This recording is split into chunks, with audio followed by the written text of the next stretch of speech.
everybody. Welcome to episode 219 of Red Wings Rant, where tirades and impassioned pleas for your Detroit Red Wings finally have a home.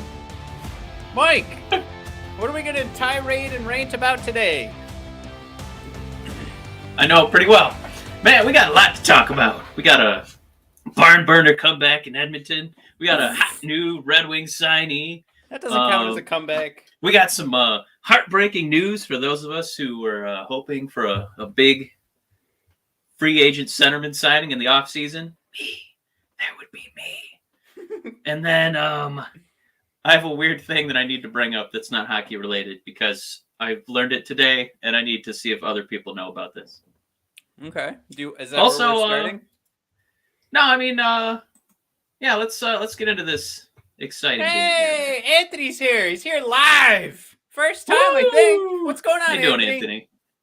Performance Arts here. Chewie's in the house. What's Chewie. going on, Chewie? Hey, man. Mike, what's your thing? I was gonna save it. But I'll bring it up. I'm sorry. No, I'm gonna bring it up. No. It's already here because I need people to marinate on this and tell me if this is a real thing. I'm gonna leave the names out of it. I'm gonna leave the venue out of it. But it came up today. Oh no, Anthony on quarantine. I'm sorry to hear that, man. Please weigh in if you've heard of this weird thing. Not hockey related again, but somebody was telling me that when they were little, they went to a religious retreat, some sect of Christianity. So I tried to confirm, is this some sort of cult? They said no. And what they said was, in this camp, they would play football, but the ball was a cow tongue. Like, still blown up? Like, they tied the end of the tongue? So you've got your tongue, they cut it off from the cow, and then there's an open part from the cow, and then they tie that off and blow it up, and you've got a football? I guess. I was like, aren't there other organs that would be better footballs? How about you use the leather from the cow? Yeah, it's right there. I mean, while we got him, we could just tan some of his skin and make a football. But I also wondered if the person who threw a really tight spiral, if the tongue would, be more like, or like depending on the sound the tongue made, if it made a certain sound. Like one of those Nerf balls where they put the little whistle. Oh yeah, used to whiz like whistle. Yeah. Like you were summoning Shadowfax from Lord of the Rings. Yeah. So I'm gonna say I've never heard of that. No. We caught Jared off guard, so I'm assuming when he heard this, he says, first thing I hear when I sign in here is ball and a cow tongue. So I'm guessing that was jarring, and it wasn't a callback. It wasn't like a nostalgia trip for you. Yeah, I hope you're not having like a PTSD moment where you're like, cow tongue ball, like you're back at the camp. Jim's got a good idea here. Is Gene Simmons' tongue. That's another one you can cut off at the end, tie it on that open end, blow it up, and there you go. There's a huge football right there. Yeah, I feel like it's more like you hold it like this rather than like a traditional grip around the laces. I feel like you gotta like you're throwing pizza slices back into the box. Jared is triggered right now.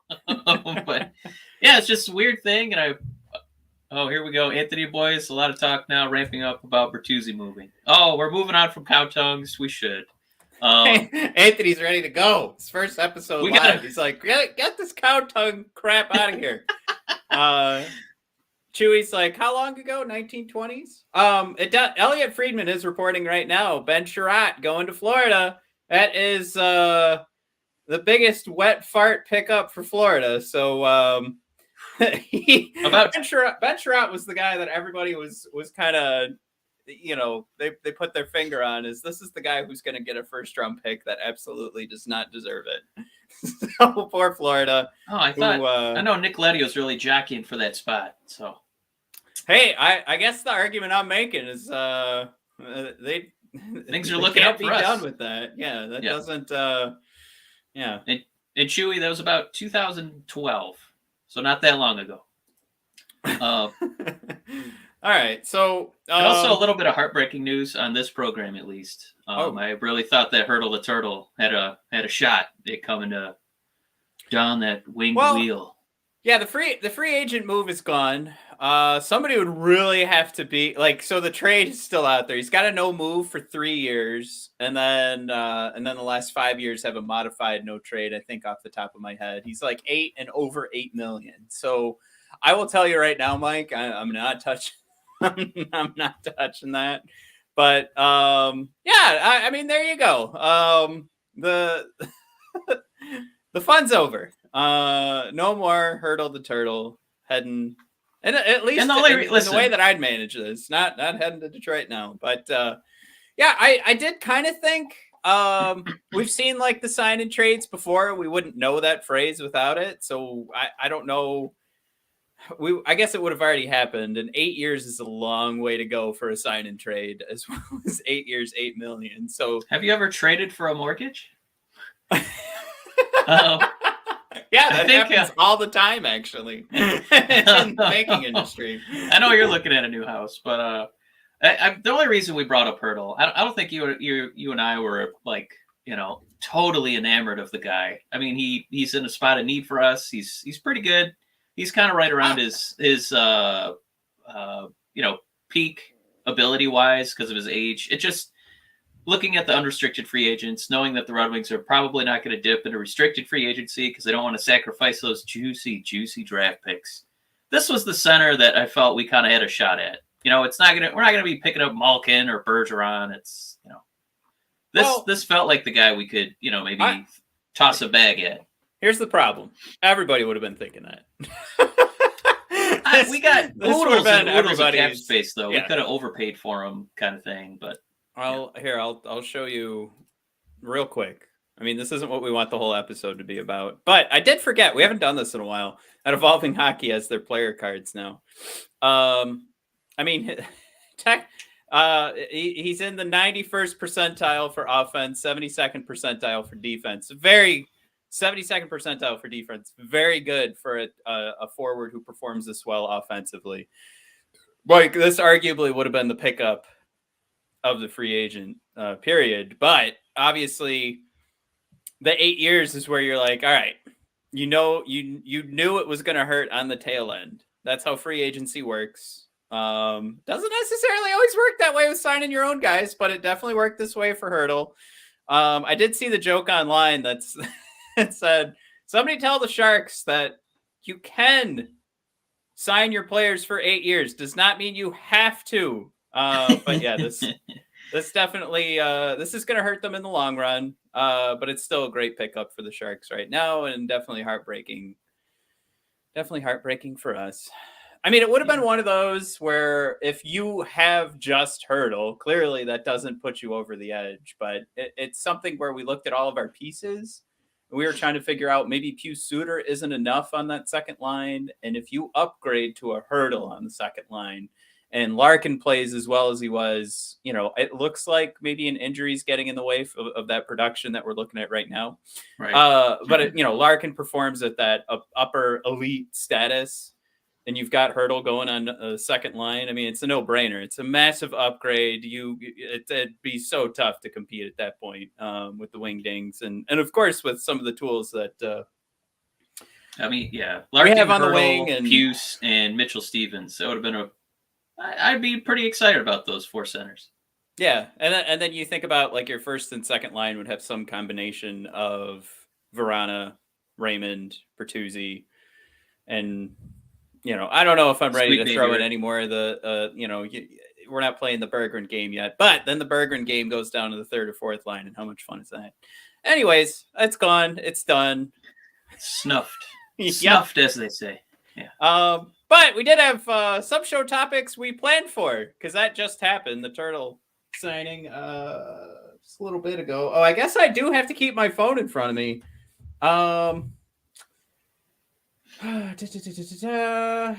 So it looks like the Panthers are going to be getting either another prospect along with Sherratt? Or no, they're sending a prospect over for Sherratt. So maybe this did work out for them. Maybe they aren't sending over a first-round pick. That would be amazing. Anyway, Red Wing news, right? We're called Red Wings Rant, so who cares? We'll just keep an eye. I'll keep an eye on Elliott in case Anthony's right and Toozy's on the move.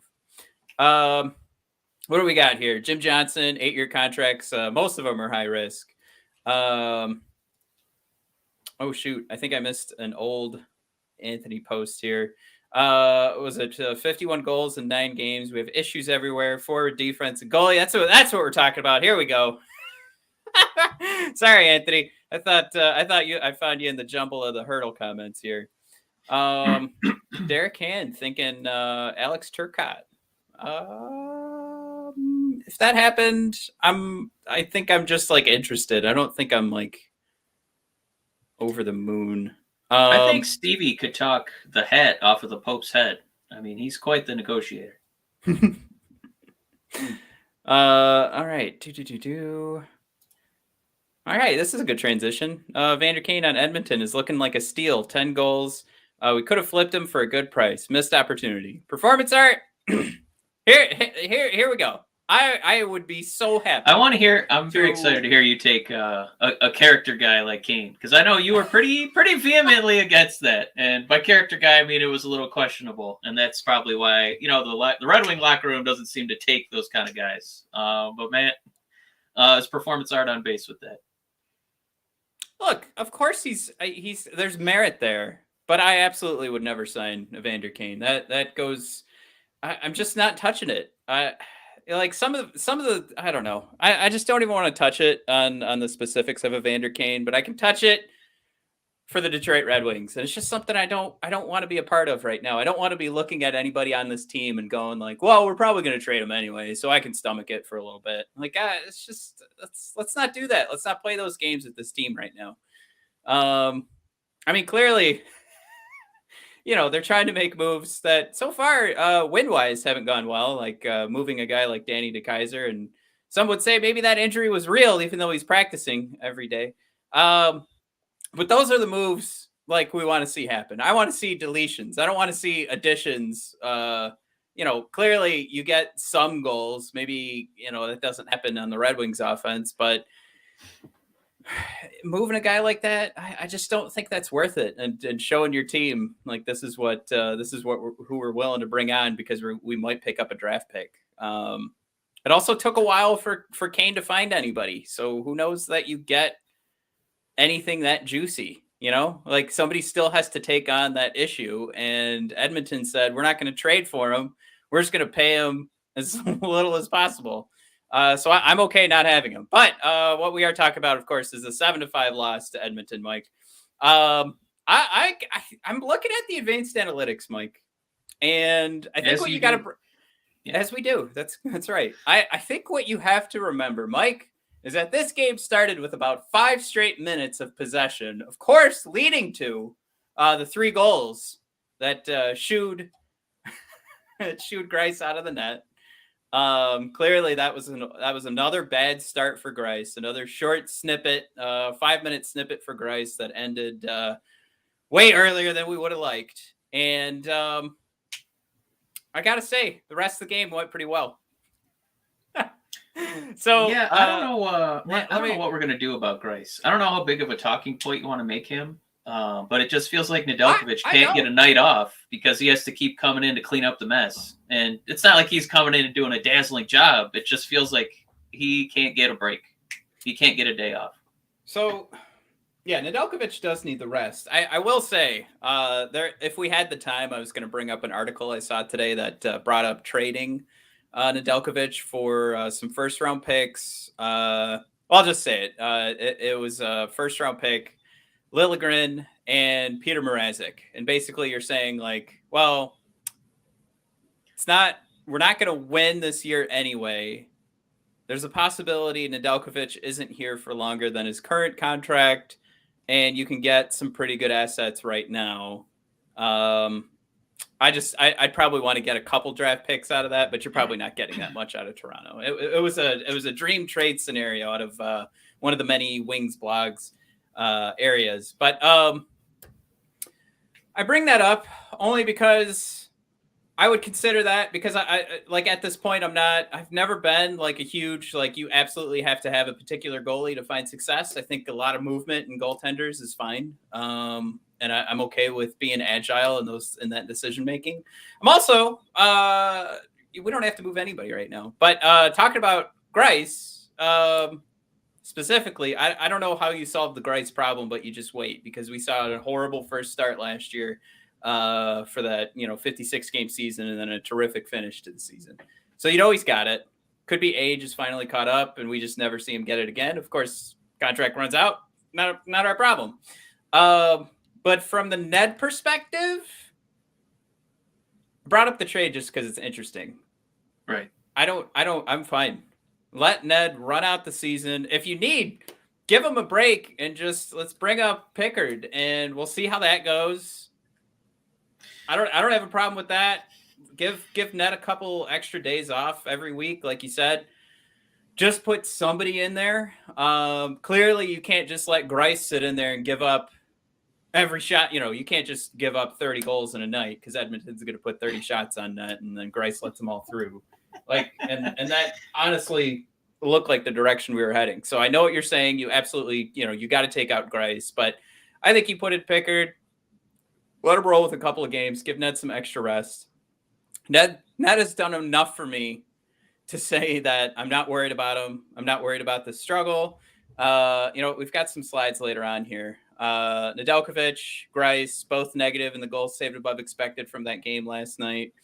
And then if you take a look at the last month, Nedeljkovic and Greiss are both in the bottom 10 when it comes to goals saved above expected. Nedeljkovic had a negative 10.64. Greiss had a negative 10.06, as we're showing right now on YouTube for all the podcast listeners. Also, both guys, I shouldn't even say bottom 10, bottom 6.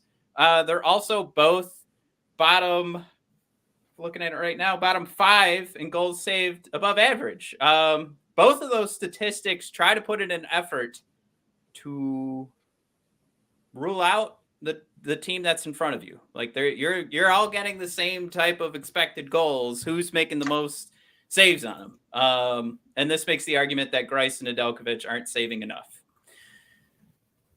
But again, I'm not worried about it. I'm fine with it. I think Ned showed us enough that there's enough skill in those pads that as he continues to grow and get older, he's going to learn how to manage this game. And as the Wings don't have to rely on a Greiss moving forward, and they can go on something a little bit more reliable, or maybe you just cross your fingers and hope that there aren't injuries like Greiss had to deal with, forcing Nedeljkovic to play even more games. It's a problem. It's something that can't be ignored when it comes to us losing this game. Greiss is a huge issue in this game. And Nedeljkovic has been an issue. So you can't ignore it when you're trying to, say, are the Red Wings just awful right now? Is it all on coaching? Is it all on defense? Is it all, like the lack of skill on the forward side? You can't ignore that when trying to analyze that question. But when trying to analyze Nedeljkovic, it doesn't bother me. That was the point I'm finally coming to, finally sitting down. Mike, do you agree or disagree? Nedeljkovic has he shown you enough to say, I'm fine with this fall at the second half of the season? Clearly, even though he's 26, he's an old rookie. Clearly, it seems to be that point of playing too many games that's kind of caught up with him. Yeah, right now, this definitely has the feel of a snowball effect. And obviously pretty easy to say when it's, in the midst of a 6-game losing streak where, many of these games you're not really in them. Luckily with Edmonton, we were able to, kind of storm back and get some goals on the board. But it still didn't feel like we were going to win that game. I would still think in a goal barrage that Edmonton would come out, for now as the more skilled team. But as rough as our goaltending has been, it really feels like a team-wide kind of loss of focus, where it's not just that you're, losing games, like you're getting annihilated and you're giving up so many opportunities to the other team. and I probably the game you attended is the coup de grace of that analysis with the Coyotes game with that 9-2 drop, where that should not happen. You should show that you're more talented than a Phoenix team. Show more effort, at home. So, I mean, to answer your question, no, I'm not ready to give up on Ned, because I think that the goaltending performance is kind of more an example of that team-wide loss of focus. And they're, getting a little bit of the scapegoat label, right? Because obviously they're the last defense. Yeah. I know what you're saying. I think we're both going to come to the same conclusion, but for different reasons. I still think like Ned is majorly struggling right now, and I think you can see it. I don't know if the team-wide collapse happens because Greiss gives up 3 in the first 5 minutes, or Ned gives up 3 or 4 in the first period or something like that, and it just feels like what else? We already struggle. You're like, what else are we gonna do? But I do think it's a combined effort to get to that point. But yeah. I do think like every game, it kind of seems like it's something different that kind of gets us to this. Oh my God, we're terrible. I mean, that Coyotes game, we talked about how there was literally no game plan out in front of the net. Coyotes were right out in front of the net, just popping the puck right over our goaltenders. I mean, literally bouncing it over shoulders to make it, however far or deep that lead got in the first period before things started to shore up, and then it was just popping goals from the top of the circle, no problem. But yeah, I mean, like a first period starts like that. We said, well, yeah, of course Ned gives up on that game. Greiss has the first 5 minutes like against Edmonton. It is nice to see that we caught all the way back up, but I wouldn't look at that team the rest of the game, just be like, I can't believe they didn't come back all the way to beat Edmonton in a game that doesn't even matter to them. Like that, I would have totally accepted. I would have accepted a complete blowout. We called it.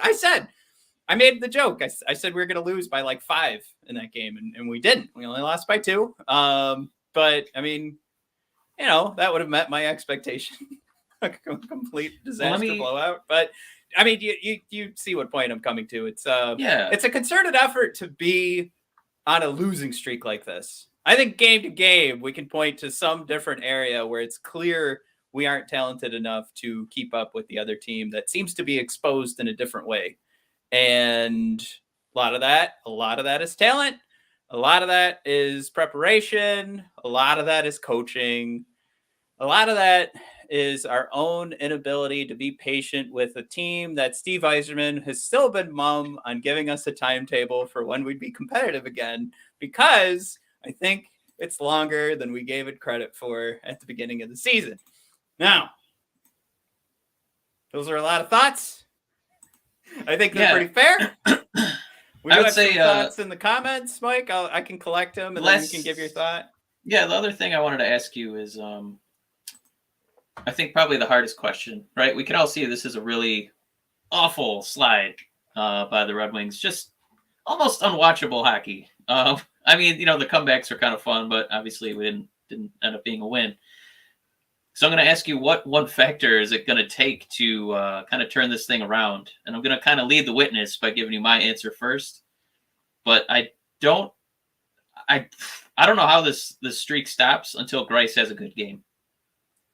Because I don't think that it's going to be Ned just kind of, either starting again or, coming in mop-up duty when the game's already out of hand. I think this is going to take Greiss kind of finally, shaking off whatever's wrong with him and having a strong performance. I'm not saying it could be Pickard, but it has to be a non-Nedeljkovic goaltending performance to kind of reset the table. So you're trading him for Mrazek is what you're saying. I'm just kidding. Now I remember my answer to that question. Nobody's gonna like hearing this, Mike. Don't you dare, man. We're at game 60, or no? We just played game 60. Got 22 games left, Mike. Yes. I think this stops in 22 games when the season ends. Wow. I don't I mean, so you're asking, like, how do we get back on the winning side? Yeah, I think, I mean, it's goaltending seems to be the bigger issue here. I think we've put up some goals in some different games here, and I think it's fair to say we don't have the talent to put up 5 goals every game. That's completely fair. That's fine. Especially with a Verana that I think we just saw in the last games.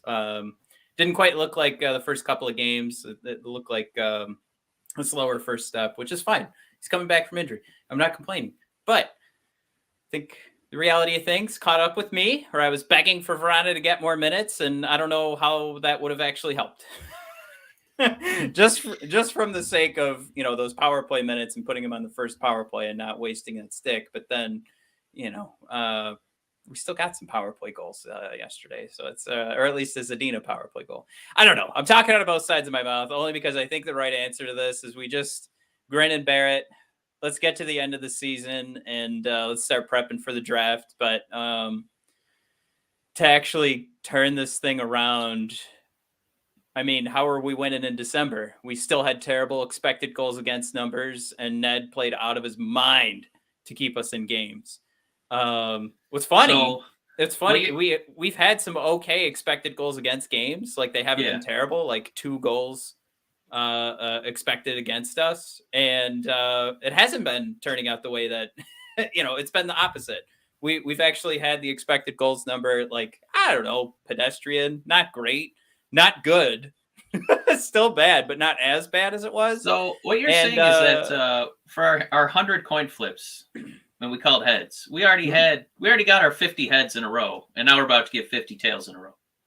Yeah, that lines up. That makes sense. I mean, like, look at yesterday's game against Edmonton. I mean, against a team with Connor McDavid and Leon Draisaitl, we end that game. We go through 3 periods. The expected goals against, according to Natural Stat Trick, 1.74.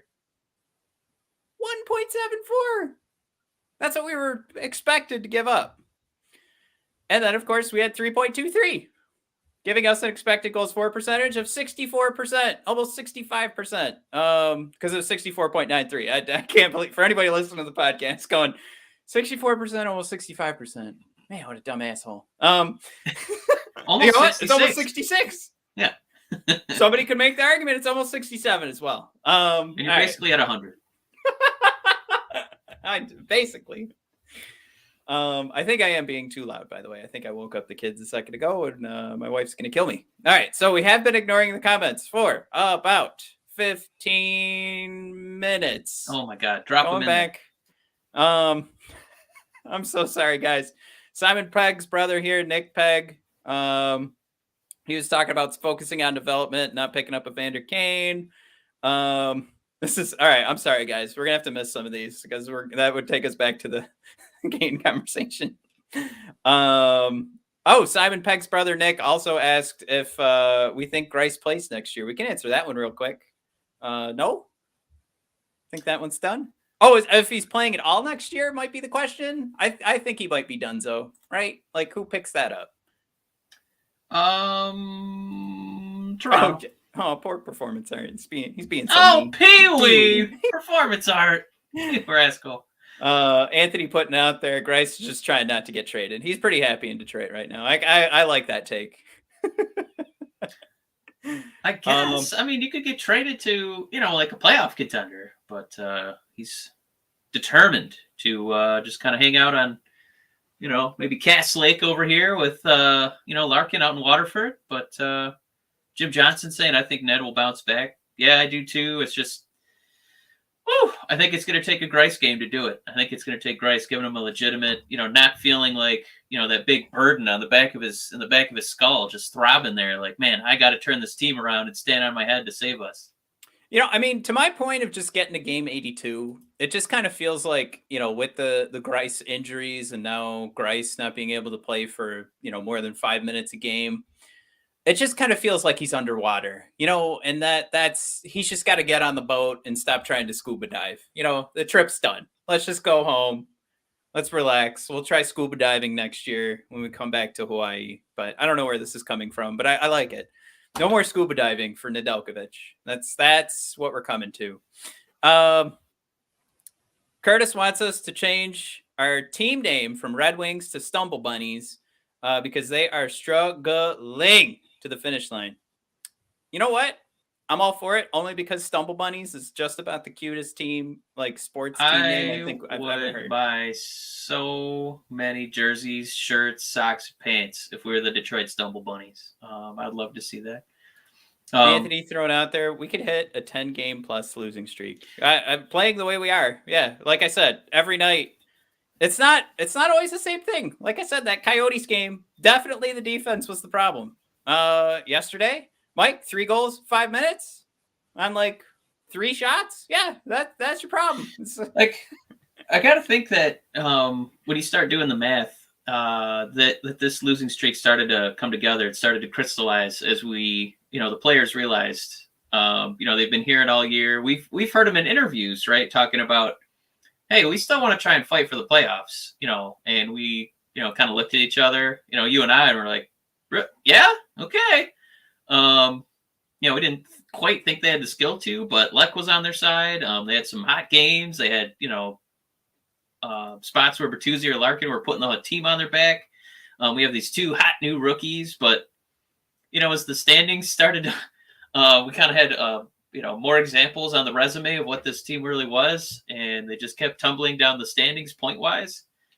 It kind of feels like they're like, man, this is kind of lost. I don't even know why we're, killing ourselves right now. This, I mean, you'll show progress, great, but we're not going to be playing for the off season. We're not going to be playing for a championship. It kind of feels deflating. Yeah, performance art, exactly. The motivation is gone. But ending on a strong note, that part, I would hope so. But man, I don't know if we haven't seen that in a little while. Jared throw it out there. Matt's embracing the tank, full steam ahead. Let's see how close we can get to that first pick. Why not? I mean, honestly, at this point, it is always that game, right? Like, if you're not going to the playoffs, just take it up. And it'll be really tough to throw this lineup together, Mike, once Nedeljkovic is gone, because we did talk about, Fabry's injury. I don't know. I'd have to look at the schedule to see if there's any more Canadian games. But, Mike, there might be some hope because we played Taro Hirose yesterday. And wasn't the worst experiment in the world. Actually, I'm struggling to find him right now on this list. Oh, I blocked him on the bottom with that goalies thing. All right, So Taro Hirose was actually on the bottom for expected goals, but it was still a 48% expected goals for percentage because we were all sniffing 50, and of course at the top there, some pretty crazy numbers in that Calgary game, which. By the way, I will say, I don't even know if that passes the eyeball test, but Olli Juolevi did turn in a pretty solid game, Mike. I will direct, if I may, your eyeballs to the expected goals for per 60 and expected goals against per 60. He's going to walk away, if I do these numbers real quick, with the second best number in expected goals for per 60. It's 6.84. And one of our best turn-ins for the game of a 1.84 expected goals against per 60. Pretty solid game. I mean, if you're just trying to look at this and figure out, should he get another game? I think you've seen enough that he can get another game, no problem, no sweat. It's a great first one. I would say it might be a small sample size, but is he better than Mo Seider? Well, clearly. I mean, yeah. Look right there. There you go. Matt, I was going to ask you before we got away from the Red Wings playing like crap in their giant losing streak. I was just looking ahead in the schedule next month. Yeah. In 2 weeks, over the course of 2 weeks, we're going to be playing Ottawa 3 times. So during those games, is it to the point now where we're going to be openly rooting for them to lose?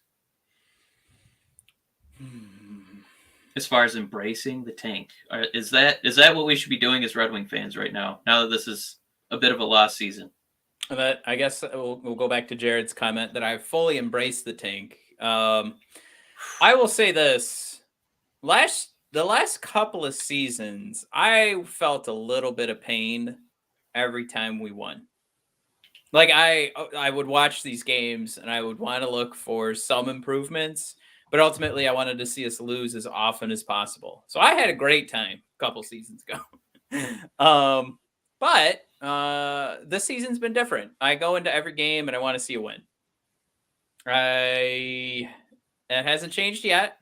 Yeah. I think it's just because you want to see. I mean, I've created the character of Melancholic Seider for our Red Wings Rant Twitter account. I've always kind of done it, and I'm like, I don't even know if I'm really using melancholic properly, but I liked it. And it's kind of like a longing sadness. So I think it still works because he's probably thinking about, playing and winning in Germany, and what those faces, what would it be like if I could turn this around. Yeah, those faces he makes really look like he's reminiscing to the good old days, or maybe longing for the future. Either way, he's not in the moment. And it's really sad. It's heartbreaking, even. But those are the things I want to take away. I love seeing Seider and Raymond celebrate. And I think right now, maybe this is because they're so young, but you can see it on their faces when things are not going well. You see them take it onto the ice. And I think it does somewhat affect their game a little bit.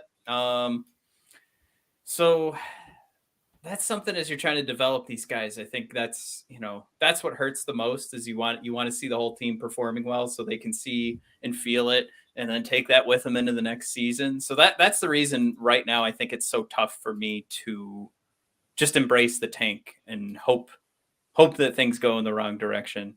Now I say all that, but you know what, Mike? We did get we don't do this too often anymore, but we did get a good highlight from Mo. Make sure you mute it. Oh yeah, We're not getting this episode taken down. Such a good episode so far. So happy. And all right. So that's the Mistikov right now. I was going to say, when did Mo change his number? Because I know what replay I'm bringing up here. But this is Connor McDavid streaking down. They just won the faceoff. He's going to go in and just put one over Ned's shoulder because he's Connor McDavid, right? It's over. It's a done deal. When he makes that decision, it is goal. Not from Seider, though. Seider knocks the puck right off Connor McDavid's stick. This is, I mean, look, does this happen 10 times out of 10? It doesn't matter. Seider did it one time. we might never, we're not going to see it again for the rest of the season.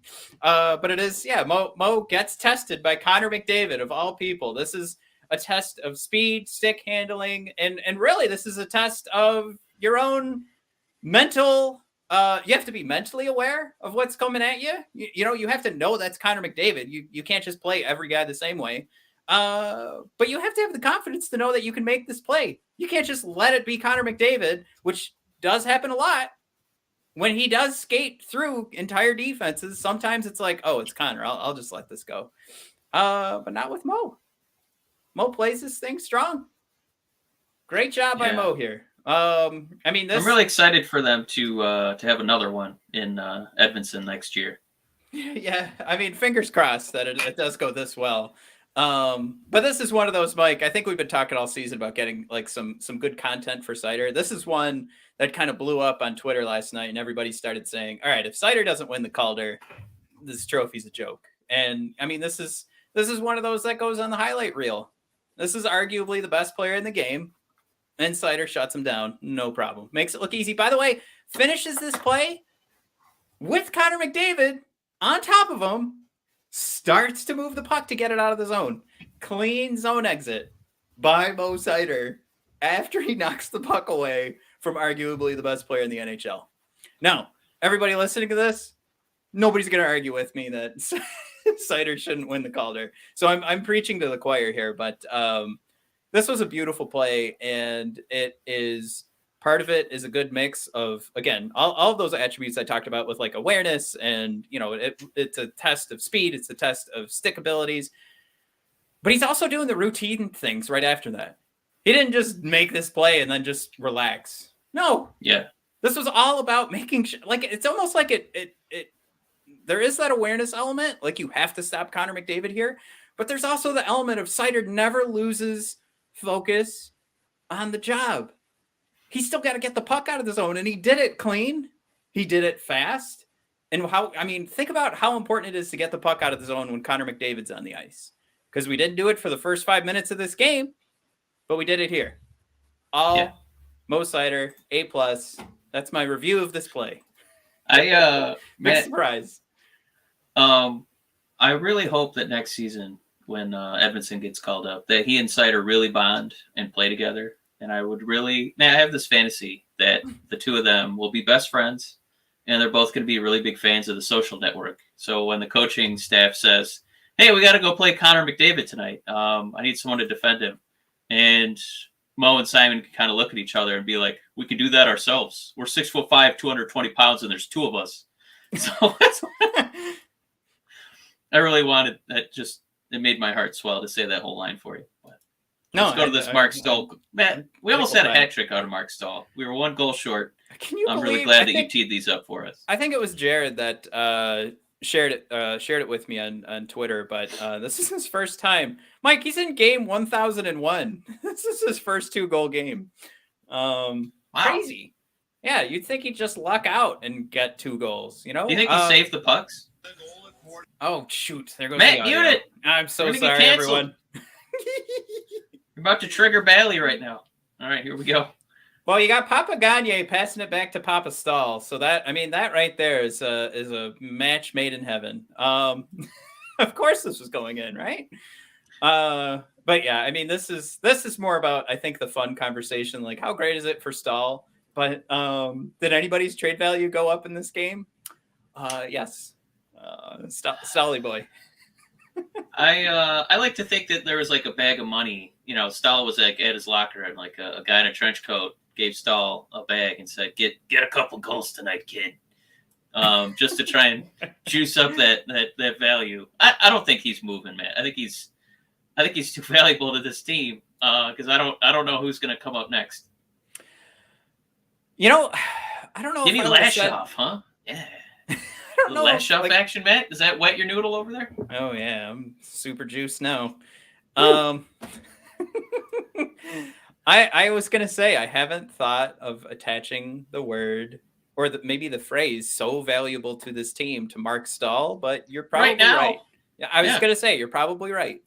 But this goes back. I wanted to pull this up a while ago, but we've got. Oh no! Now we're getting double canceled up by YouTube. Oh, Bailey's totally gonna recognize that crowd sound for a second there. This is us on the power play. Letty throws one at the net, and it bounces its way back to, as people like to call him on Twitter, Tacos Stick, also known as Taro Hirose. Now, Mike, I think there's something that we've said from the beginning of the season that if you're going to bring Hirose on this team, it's because you need someone to fill out your power play lines. Yes. You lose Fabry, you lose Bertuzzi. Your power play lines need someone to step in. So this is where Hirose gets the puck.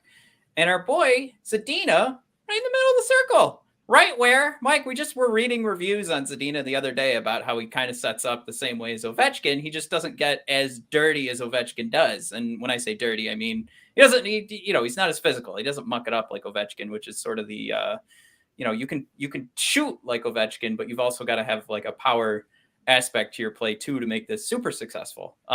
So this is when it does work, and that is Hirose knowing where to throw the puck because they've had some time together in Grand Rapids, but this is just one too. Like you're always waiting for that goal to like turn Zadina back on, and maybe this is it. That allusion to Ovi. Do you happen to remember who wrote that piece? Was that a Boltman one? Oh, you know what? That was either Saravelli or Friedman. It was either on like 32 Thoughts or it was Saravelli doing it. Oh, it was Saravelli because he was talking about new guys on his tradable assets list. I would like to thank him for writing that description because maybe it'll do enough like clickbait for opposing GMs when they're looking up, what's Zadina like? Oh, Ovechkin. Oh, throwing a first-round pick for him. Sounds like a good deal, So I just really want to thank him for his efforts there, Matt. Yeah, thank you so much. Yeah. It's the only way to inflate that value. See one goal go in and then just attach Ovechkin to that name. Exactly. Who didn't he just move into third for goals? I think he just passed Yager, by the way. Yeah, you're right. Because the Capitals right now are selling their T-shirt of it's Ovi, huge Ovi in the middle, and then on either side is a picture of Gordie Howe and Wayne Gretzky, like little tiny. Love it. Yeah, the imagery is fantastic. I mean, that's juicy stuff. It pisses us off, but Anthony's out here coming back to my line of turning Zadina on. Now, there's a lot of ways to turn Zadina on. Mike, what would be the best way to turn Zadina on? That's a great answer. I'll leave it at that. I was going to put you in a tough spot. I don't know. Trade him to a different team. I don't expect this to continue. I mean, he got one goal, and yeah. We'll kind of wrap up the game here. We'll get some thoughts in the comments. Chewie throwing out there. Seider, School, and McDavid. I do like Derek here. If McDavid keeps practicing, he might be as good as Seider someday. Oh, throw out some shade. I like it, Derek. This is from another conversation Jim thrown out there. Hopes to see Soderblom as well. Oh, boy. Elmer Soderblom. God, I love that guy. Love saying his name. Love that he's 6'9". 6'8". He's 1 inch shorter, I think, than Chara. Yeah, he's 6'9". Let's give it to him. All right, WWE. Everybody's a 7-footer now. Tall. Yeah. Where did I want to take this? All right. Soderblom, we don't know what's happening there. I'm 6'5", and there's 2 of us. I think that's how that came up. Oh, good call. Good call. Yeah. It'll be another we don't know what Soderblom's future looks like exactly. We know eventually he'll be over here, but we do know Mike Cross-Hannes signed today, entry-level contract. Woo! 2020 second-round pick, 55th overall. Coming out of Highland Village, Texas, Mike. We got a good old Texas boy. Sign. That's how you get a name like Cross. Got to think. I see. Like Bible Jesus doing the trick.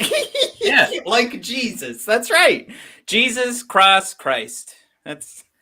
I would just in case if you're not on YouTube, Matt did throw in the Elite Prospects guide to this Cross-Hannes.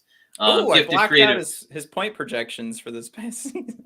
That's okay. With the overlay. Gifted, creative puck handler, doesn't instinctually look pass, finds the trailer, cross-line opportunities, and players behind the net. Hannes keeps his feet moving off the puck, isn't shy about going to battle on the offensive zone, puck retrievals. Also uses a dangerous lane-altering spin pass that should have success at higher levels. So, pretty optimistic. We'll see how it goes.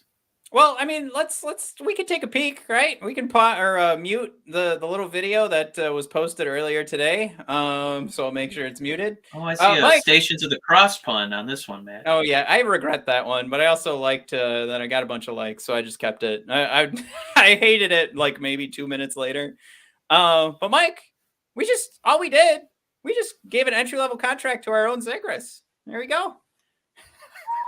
That's all Cross does. He's an expert at the Michigan goal. But no, I mean, this is 6'1" guy that I think, as you were talking about, Mike, his instinct isn't to pass, which is, I mean, honestly, can we have one of those guys? Like, he just wants to put the puck in the back of the net. I mean, this town is dying for another Datsuki and Deke guy. So if this guy could step in and just be a little bit of that, man, he's going to own this city. Yeah, and I do like he's definitely the how do you want to put this? Like, he's the kind of kid you want to have in your system too, like where you have these options for somebody who's just always trying to like you put it. I mean, you want the guy who knows what the cool thing is, but he's also trying other cool things on the ice with his stick. So I think this is, I don't think anybody's looking at this and saying this is a loss, but this is a win all the way. Like, this is just good vibes, good news. We talk about so many awful things. I did have the thought though, like, we signed Cross, and I'm going to do it. Yeah. I'm going to still make this negative. I can't believe I'm doing this right now. I just said, this is our good thing.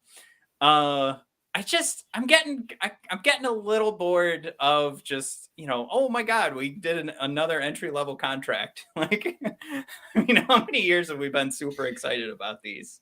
You know what I'm saying? Like, everybody probably knows what I'm saying. I don't think that everyone's at that point. And I'm not at that point either, because at a certain time of day, I'm really excited that we have Cross signed. I think he is a really exciting prospect. And you like the size too. He's not a giant, but I mean, 6'1" is pretty good. We're not talking about a guy who's 5'7". But he's still making those plays like he is. Yeah, I think what you're getting at is you're not against making these moves, but it would be nice if we could be the splashy, sexy team that kind of owns the off season instead of, hey, look at that smart peripheral move for an eventual third liner who plays in 3 to 4 years. Very wise move by the Red Wings. Like, yeah, I know it's a wise one, and we'll probably enjoy him for 25 to 30 points over 60 games if his buddy gets hurt, but I would really like to have gotten Hurdle the Turtle. Damn it! Fucking Sharks and those 8-year mortgages. Yeah, I think it's just the oh my God, I can't think of the word now, but I mean, you get, you just get exhausted with the same conversation. So this is for anybody who wants to argue, I'm fine, because it is a different human being, but this is an overdone conversation for us. Great signing. We'll see how this turns out. Long way to go. I mean, how many times have we had this conversation? Yeah, so again, good overall. I don't want to poo-poo Cross Hannes. Great. Glad he's aboard. See those next steps. It's like we know that the Red Wings are comfortable swimming in this pond. We would hope that they can go to the lake or the ocean, where the big fish are, and not just sign, the upper echelon, but then compete with those bigger fish. So not a bad signing, obviously positive. Looks like he's got a lot of skills that he can develop and eventually be a pretty productive player in the NHL. I know we can make all those pragmatic thoughts, and I too, I'm tired. How about those gas prices, Mike? Man. You know what I'm saying? Does that make sense? Does that track?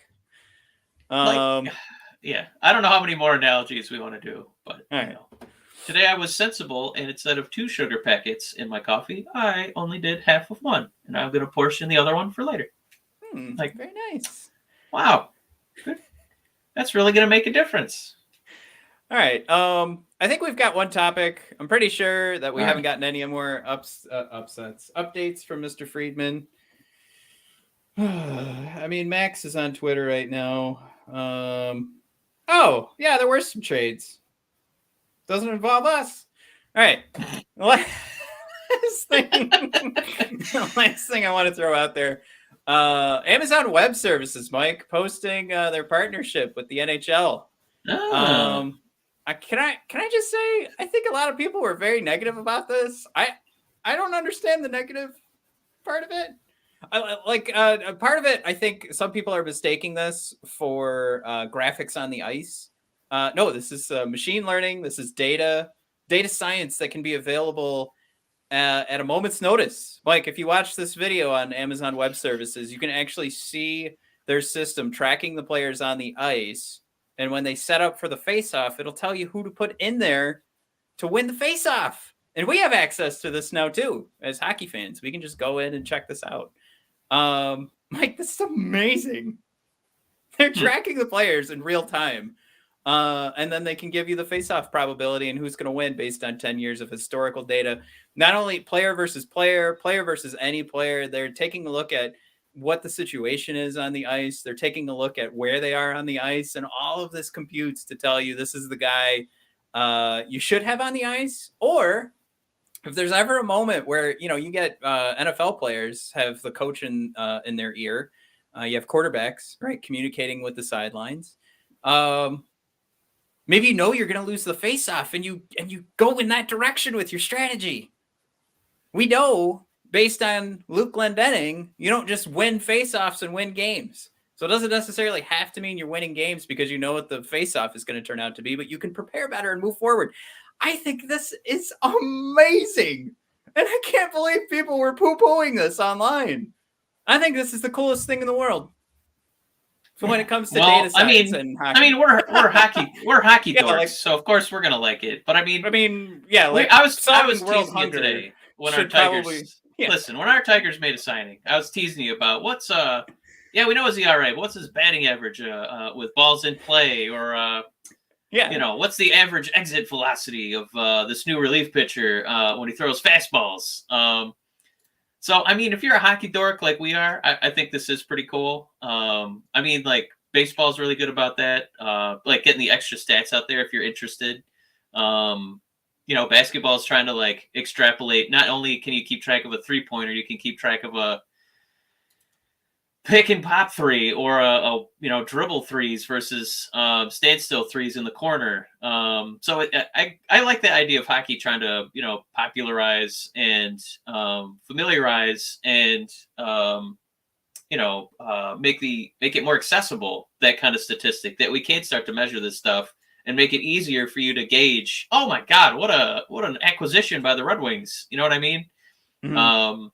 So I think that can actually help, you know, sell the product, which obviously this is a Red Wing podcast, but, you know, we always have that interest in selling the NHL, like, you know, making it more popular, making it easier for us to find it and watch it.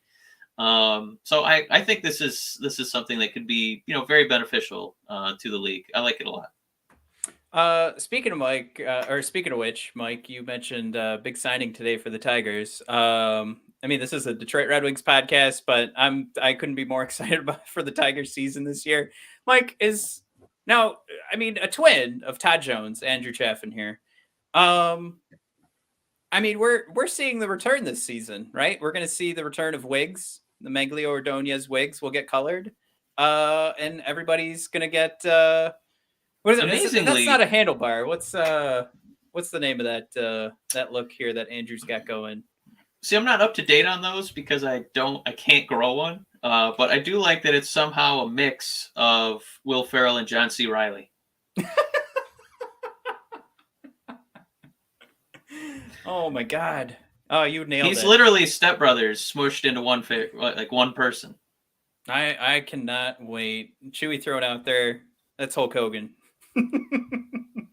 Or maybe the Hulk Hogan. That's the mustache. Hulk wishes he had that much hair, but yeah, the mustache is right on point. Absolutely, that's Hulk Hogan. All right. I mean, I didn't want to dive too deep into this because I am thinking about maybe we try and talk Tigers in the off season. I know my wife would hate that, but kind of thinking about it. I'm so excited for this year coming up. I don't know. Like, Miggy's talking about going to the bottom of the lineup to make room for Torx. Like, come on. Wow. Good for you, Miggy. Yeah. I mean, I'm really excited. I'm happy for the Tigers, but unfortunately they play baseball, which is the most boring sport on earth. So, you know, we can still be optimistic. It's not quite hockey. I did miss this one. Anthony thrown out there. Everyone at Bailey now hates you for making fun of face-off stats. That's all we've had to talk about for the last few seasons. In regards to the Amazon Web Services. Performance art. I like AI. We need to embrace it. It's only going to become more entangled in everyday life. Good call, performance art. That's very, very astute. Very, I don't know. It's a great comment. It's the deeper I get into my new job that I've referenced a few times, the more I see that there's no, it's everywhere. Like, think about, Mike, would you ever guess there would be so much automation and use of bots in something like title insurance? Like, most people couldn't even tell you what title insurance is. But it's insane. It's everywhere. That's all I'm saying. We don't need to dive deep into it. You clearly don't want to. You had to pick title insurance? I bought a cinnamon roll from a local bakery, and now I can't not see cinnamon roll ads for the rest of my life. Which, well, yeah, you nailed it. I mean, that's what I wanted. So I just like looking at sexy pictures of cinnamon rolls every day and every night. So everything kind of turned out Michael in this situation. I have been watching the Detroit Cookie Company, right? Yeah, every weekend they make a limited number of cinnamon rolls. So gotta get there early. Their videos Saturday and Sunday morning of somebody, like, I'm gonna say it. Forgive me for anyone who wants us to not say bad things. This is a child show. but they're literally fingering these cinnamon rolls because they're covering their hand with cinnamon roll frosting, and then they're going over the word you're looking rolls, for. but they're getting in between the rolls, so they're going with the two fingers and they're going and making sure they're properly sauced.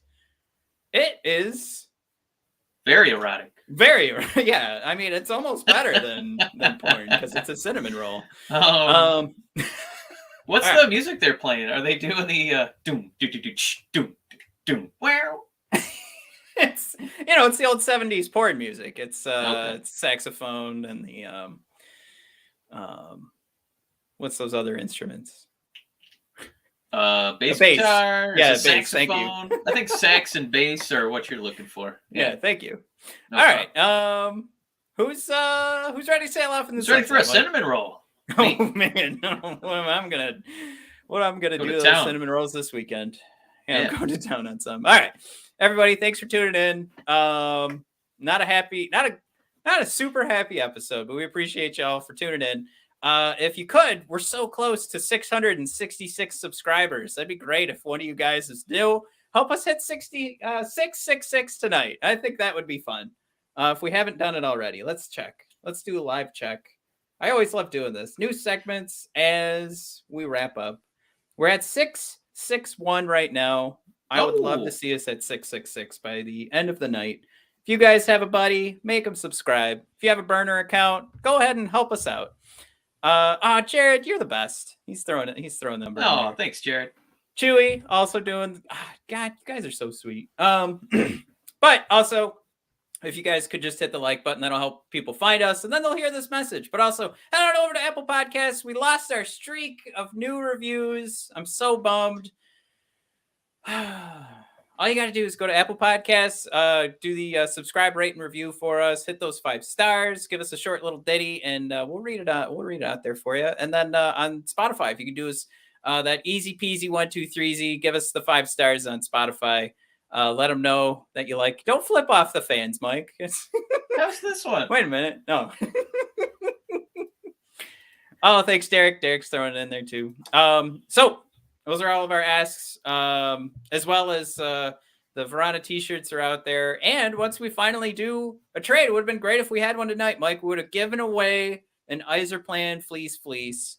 But not yet. Maybe this Sunday when we have Jake Rivard, who's going to join us. Nice. He's been on the show before. He is that's Winging It in Motown. What is Winging It in Motown from? I gotta pull it up. SB Nation. There it is.